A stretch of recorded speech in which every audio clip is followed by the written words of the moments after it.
श्रद्धा हवी म्हणून त्या भगवंताचं नाम शिंदण जो त्रिकाल बाधित सत्य असणारा भगवंत आहे, जो कालही होता आजही आहे, आपण गेल्यानंतर उद्याही राहणार आहे, त्या विठुरायाचं वेड्या मनाला लावायचं, त्याचं भजन त्याची भक्ती जीवनामध्ये करायची। हे मी वारंवार का सांगते, भजन करा, भक्ती करा, नामस्मरण करा।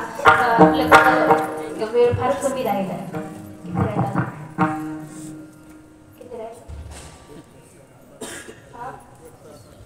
अर्धा तास, एक तास, तुमचं किती राहिला? 2 तास। मी कीर्तनाचा वेळ नाही विचारत, मी आयुष्याचा विचारते। गडळ आहे माझ्याकडे कीर्तनाचा वेळ संपवायला, मोबाईल पण जवळ माझ्या। आयुष्याचा वेळ सांगता येतोय का? इथं तुमच्यासमोर इतकी थाटात उभी राहून बोलतीये, इथून 300 किलोमीटरचा प्रवास करून घरी जायचं, तिथपर्यंत जाईल, घरी जाईपर्यंत राहील याची गॅरंटी नाही। खुशाल नाही म्हणतात, पण ही वस्तुस्थिती दादा सांगू शकत नाही कोण कधी जाईल। आम्ही उभं राहिलो, आम्हाला बसता येईल का नाही याची गॅरंटी नाही, तुम्ही बसलात तुम्हाला उठता येईल का नाही याची गॅरंटी नाही। ग्रास गेली सत्ता, आपण बशीतला चहा पिऊ पण कपातला गोट घेण्याची तुमची माझी सत्ता नाहीये। म्हणून त्या विठुरायाचं, त्या भगवंताचं नामचिंतन जीवनामध्ये करायचं नाही। आपल्या जीवनात परमार्थ नाही, भजन नाही, भक्ती नाही, त्याच्याशी आम्हाला काही घेणं देणंच नाहीये, पण आपल्या या जीवनाचा उद्धार जर कशाने होत असेल तर तो भगवंताच्या नामानं होतो। म्हणून ते नामस्मरण जीवनामध्ये करायचं, तुम्ही करत नाही त्याचंही कारण आहे। मी मगाशी सांगितलं तुम्ही संसाराच्या पाठीमागे लागल्या म्हणून नामस्मरण करत नाही। पुरुष मंडळ माझा एक मुद्दा कीर्तनामध्ये मी नेहमी मांडत असते, मग आपल्याला समजायला पाहिजे, लोकांना समजलं पाहिजे आपण किती वाईट चुकीच्या मार्गाने चाललेलो आहोत। सध्या जगामध्ये 2च जाती आहेत, एक स्त्री जात आणि एक पुरुष जात। माझ्या मते 2च आहेत आणि या दोनही जाती चुकीच्या मार्गाने चाललेल्या आहेत। तो म्हणाल ताई फार चुकीचं बोलला।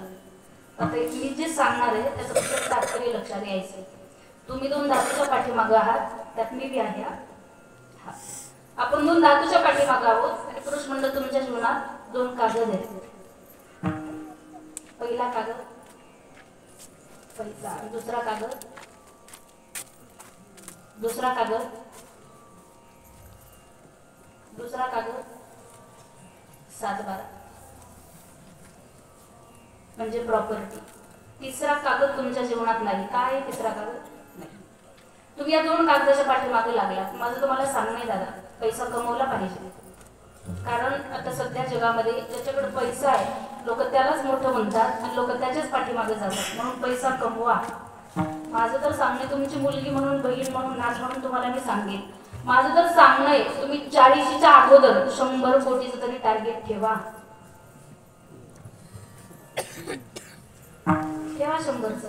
मला त्यावेळी मुलाला सांगायचं, बाळ मी मिल्यानंतर 99 कोटी अकाउंटला ट्रान्सफर होतील, मी मिल्याच्या नंतर एकच काम कर, आपल्याकडे जे सरण असतात त्या सरणाच्या कडेनं, त्या सरणावरती काहीतरी तूप खोबरं कापून टाकायची पद्धत असते। मुलाला सांगायचं, बाळ थेंबर सुद्धा तूप सरणावर टाकू नको, मी मिल्याच्या नंतर त्या सरणाच्या कडेनं फक्त त्या पैशातली 1-1 लाखाची गड्डी कर, त्या सरणाच्या कडेनं मांड, माझ्या आत्म्याला शांती भेटेल।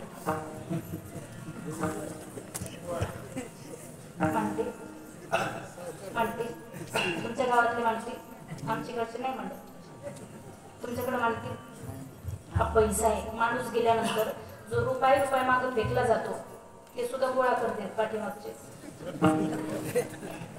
नाही बाबा, 1 रुपया सुद्धा माणूस सोबत घेऊन जाऊ शकत नाही। हा पैसा पहिला कागद पैसा आहे, दुसरा कागद 7-12। बाबा काही ठिकाणी जर कीर्तनाला गेलं तर लोक आम्हाला म्हणतात, आम्हाला जमिनी दाखवतात, आम्हाला म्हणतात ताई चहा होईपर्यंत आमची जमीन पाहून येऊ, आणि जमिनीमध्ये गेल्यानंतर छाती ठोकून सांगतात, ताई या कडुलिंबापासून त्या बाबळीपर्यंत अख्खा सरकार या पठ्ठ्याचा आहे, करावं कळत नाही. कारण ती जमीन खाल्लं सांगत असते वेड्या. हिला माझं म्हणणारे 4-5 जण वाट लावले. संत म्हटले आजा मिला पंजा मिला बाप वचना गेला देखत देखत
प्रश्न माझा मुद्दा संपला. तुम्हाला समजलं का नाही समजले तुम्ही तुमचं ठरवा.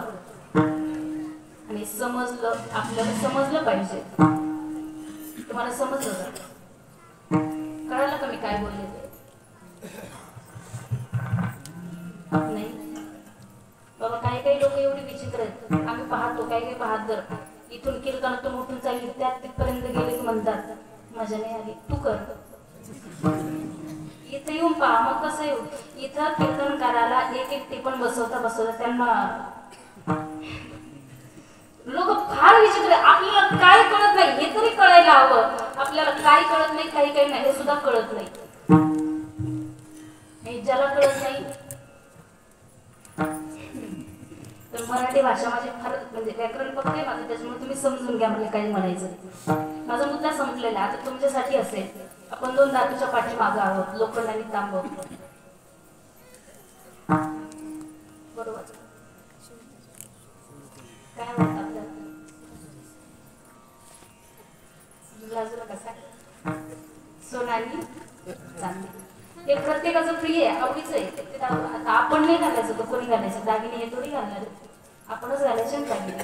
माझं म्हणणं आहे तुम्हाला तुम्ही पण 40च्या अगोदर कमीत कमी 50 तोळे तरी घाला. आणि खूप फक्त तात्पर्य लक्षात घ्या नाही तर उद्या जातात त्यांच्याकडे म्हणतात ताईने सांगितलं 50 तोळे घालायचे तर आम्हाला आज काय करू नका. एक तर सोनं महाग झाले लोक खोटच घालायला लागले. 50 तोळे सोनं घालायचं. मर्दमी सुनबाईला सांगायचं सुनबाई आईसारखी सेवा केलीस तू माझी त्याच्यातले 25 तोळे तुला.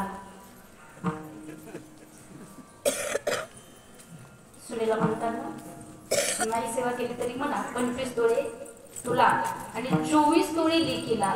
मी मिल्यानंतर फक्त एकच काम कर याच्यातला एकच तोळा सोनं माझ्या तोंडामध्ये टाक. माझ्या आत्म्याला शांती भेटेल. टाकतील ना